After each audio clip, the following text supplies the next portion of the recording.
பீகார் அரசியல் கொஞ்சம் விசித்திரமானது. அது நிறைய விஷயங்களை நம்மளுக்கு சொல்லிச்சு. அது மட்டும் கிடையாது, லாலு பிரசாத் யாதவை ரயில்வே துறை மந்திரி ஆக்கி அவர் நஷ்டத்தில் இயங்கின ஒரு ரயில்வே துறையை மிகப்பெரிய லாபமாக்கினார். அதன் பிறகு வெளிநாடுகள்லேருந்துலாம் அந்த வெற்றியான ரகசியத்தை நிறைய பேர் கற்றுக்கிட்டு போகணும்லாம் வந்துட்டு போனாங்க. அதன் பிறகு லாலு மாட்டுத்தீவன ஊழலில் அவர் கைது பண்ணாங்க. இந்த மாதிரி நிறைய விஷயங்களை பீகார் அரசியல் நிறையவே பேசியிருக்கு, நம்மளுக்கு தெரியும் ஓரளவுக்கு. இந்த மாதிரியான ஒரு கதை அமைப்பை வச்சுக்கிட்டு 1995 நடக்கிற மாதிரியான ஒரு என்ன சொல்கிறது, உண்மை சம்பவங்களை பக்கத்தில் வச்சுக்கிட்டு அதை ஒரு கற்பனையாக்கக்கூடிய ஒரு விஷயமா சோனி லிவ்வில் மகாராணி அப்படின்ற வெப்சீரிஸ் தமிழ் டப்பிங்கோட ரிலீஸ் பண்ணியிருக்காங்க. மொத்தம் மகாராணி 3 சீசன் வந்திருக்கு. முதல் சீசன் தான் நான் இப்போ பார்த்தேன். இந்த சீசன் எவ்வளோ நேர்த்தியாக எடுத்துருக்காங்களா இல்லையா அப்படின்றத கொஞ்சம் விரிவாக பார்க்கலாம். அதற்கு முன்பாக ஒன்று சொல்கிறேன், ஜாக்கி சினிமாஸ் நேயர்கள் பெல் ஐக்கானை கிளிக் பண்ணுங்கள். நிறைய பேர் நோட்டிஃபிகேஷன் வரலன்னு சொல்லும்போது பெல் ஐக்கானை கிளிக் பண்ணால் தான் உங்களுக்கு நோட்டிஃபிகேஷன் வரும். ஸோ அதனால் பெல் ஐக்கானை கண்டிப்பாக கிளிக் பண்ணுங்கள். ஸோ விரிவான விமர்சனத்துக்கு ஸ்டே டியூன் வித் அஸ்.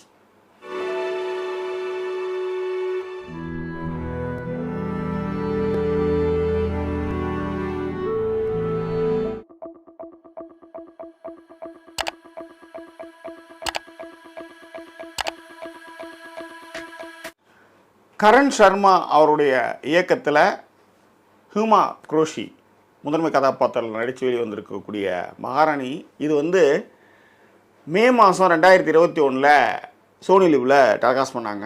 அதன் பிறகு சீசன் 2 சீசன் 3 வந்திருக்கு. நான் இப்போ தான் சீசன் 1 பார்த்தேன். ஸோ இந்த ஒன்றுடைய கதை என்ன அப்படின்னு பார்க்கலாம். 1990களில் லாலு பிரசாத் யாதவ் என்ன பண்ணுறாரு, தன்னுடைய அரசியல் வாரிசாக அவங்களோட ஒய்ஃபு ராஃப்ரி தேவியை நியமிக்கிறார். இந்த மாதிரியான உண்மை சம்பவங்கள், அப்புறம் பீகாரில் நடந்த நிறைய கொலை சம்பவங்கள், இந்த மாதிரியான அதே மாதிரி ஜாதி ஏற்றத்தாழ்வுகள் நடந்த சம்பவங்கள், இதெல்லாம் முதன்மைப்படுத்தி முதல் சீசனை உருவாக்கியிருக்காங்க. அதாவது லாலு பிரசாத் யாதவ் அவர் தான் பீமா பாரதி இந்த கதாபாத்திரத்தில் சோஹும் ஷா அவர் பண்ணியிருக்கிறாரு. ராஃப்ரி தேவி கேரக்டரில் பார்த்தீங்கன்னா ஹூமா குரோஷி பண்ணியிருக்காங்க. ஸோ இவங்க ஹஸ்பண்ட் அண்ட் ஒய்ஃபு. இதில் என்னன்னா, நம்ம பீமா பாரதியை கொலை பண்ணுறதுக்கான முயற்சி நடக்குது. அதில் அவர் சுடப்படுறாரு. வீட்டு வேலை மாடு தொழுவோம் இப்படின்னு இருக்கிற ஹூமா குரோஷியை முதல்வராக அறிவிக்கிறாங்க. அவங்களுக்கு எழுதப்படி கூட தெரியாது. அப்பேற்பட்டவங்க பீகார் அரசனுடைய முதலமைச்சராக இருக்காங்க.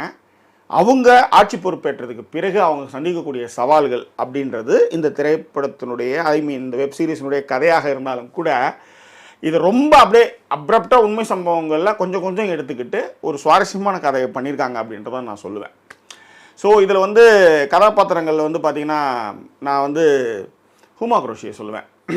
உண்மையில் பின்னிட்டாங்க. எனக்கு இந்த ஹூமா குரோஷியை ஃபஸ்ட்டு 2-3 எபிசோடில் என்ன இது யாரோ அப்படி காலா அப்புறம் தான் ஞாபகம் சொல்கிறேன்.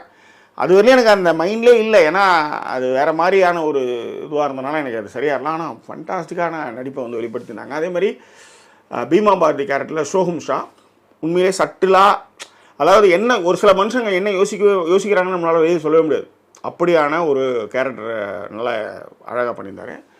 அதே மாதிரி நிதிஷ்குமாருக்கு ஒரு இதுவாக நவீன்குமார்ன்ற மாதிரி அந்த ஒரு கேரக்டர் அவர் அமித் சியால் பண்ணியிருந்தார். உண்மையிலே அவரும் பசுத்தோல் போர்த்திய புலி மாதிரி ஒன்று பண்ணியிருந்தார்.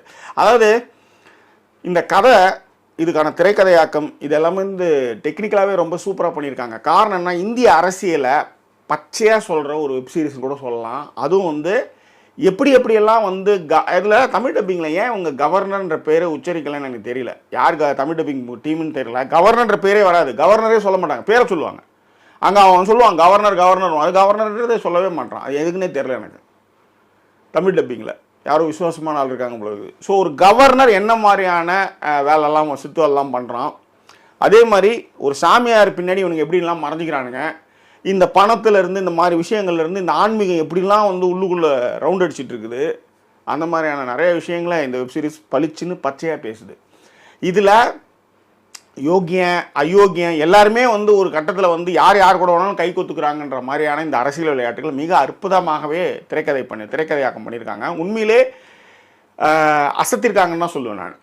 டெக்னிக்கலாக 1995 காலகட்டம் அப்படின்னும்போது அப்போ வந்து செல்ஃபோனுடைய வருகை அப்போ தான் கொஞ்சம் கொஞ்சமாக நோக்கியா மாதிரி 1100 ஃபோன்லாம் அப்போ தான் அறிமுகன்ற மாதிரி. அப்போ வந்து பீகாருடைய இன்டீரியர்லாம் எப்படி இருந்தது, அரசு அங்கே இடங்கள் எப்படி இருந்ததுன்ட்டு ஆர்ட் டிபார்ட்மெண்ட் வந்து நல்லாவே பண்ணியிருந்தாங்க. அதே மாதிரி 1995 காலகட்டம் அப்படின்னும் போது அதற்கான காஸ்டியூம்ஸு, காரு, எல்லா விஷயங்களையுமே வந்து திரையில் ரொம்ப சிறப்பாகவே பண்ணியிருந்தாங்க. ஆர்ட் டிபார்ட்மெண்ட்டும் சரி, சினிமாட்டோகிராஃபியும் அதுக்கான டோனை வந்து செட் பண்ணியிருந்தாங்க.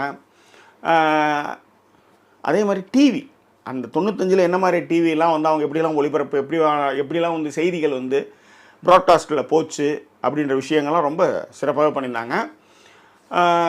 What is the take away அப்படின்னும் போது, ஒரு அரசியல் அது பின்னாடி எப்படி ஆன்மீகம் ஒளிஞ்சிக்கிட்டு எவ்வளோ பெரிய விஷயங்கள்லாம் அது பண்ணுது, குற்றவாளிகள் கூடாரமே வந்து இந்த ஆன்மீகம் அப்படின்ற மாதிரி வந்து தெளிவாக சொன்ன வகையில் வந்து ஃபண்டாஸ்டிக். அதை விட நல்லது செய்கிறது கெட்டது செய்கிறதே இங்கே விஷயம் கிடையாது.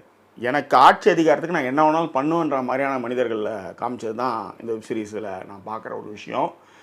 அதை வந்து மிக நேர்மையாகவே பதிவு செஞ்சுருந்தாங்க. புரியுதுங்களா? அது ரொம்ப அழகாக பண்ணியிருந்தாங்க. மைனஸ் பாயிண்ட்டு எனக்கு தெரிஞ்சு பெருசாக இல்லை. ஏன்னா கிறிஸ்பாக முடிச்சிருந்தாங்க. 10 எபிசோட ஒரு 8 எபிசோடில் முடிச்சிருக்கலாம், அவ்வளோதான். மற்றபடி வளவலாம் இல்லாமல் நிறைய டயலாக்ஸ் வந்து ரொம்ப நல்லா இருந்தால். ஆனால் தமிழ் டப்பிங் சிறப்பாக பண்ணப்படலை, அதுதான் முக்கியம். அவன் ஒரு ஏணி மாடுன்னு சொன்னால் அவன் நோனி மாடுன்னு டப்பிங்கில் வச்சுருந்தான்னு வச்சுக்காங்களேன். நிறைய, அதாவது ஒரு பவர்ஃபுல்லான ரைட்டிங்கை தமிழ் டப்பிங்கில் சொதப்பி வச்சுருக்கானுங்க. ஸோ அதனால் அது ரொம்ப தப்பு. ஏன்னா நம்ம தமிழ் டப்பிங்கில் சிறப்பாக இருக்குன்னு ரொம்ப பாராட்டியிருக்கோம் இந்த டீமை. இது வந்து என்னென்னா, அதாவது கவர்னரும் உங்கள் வார்த்தையே வரல, அது என்ன எனக்கு புரியவே இல்லை. எனக்கு நடக்காத்தே ஒருத்தன் எழுதி வச்சுருக்கான், நடக்காத்தே ஒருத்தன் சீரியஸ் பண்ணி வச்சுருக்கான்.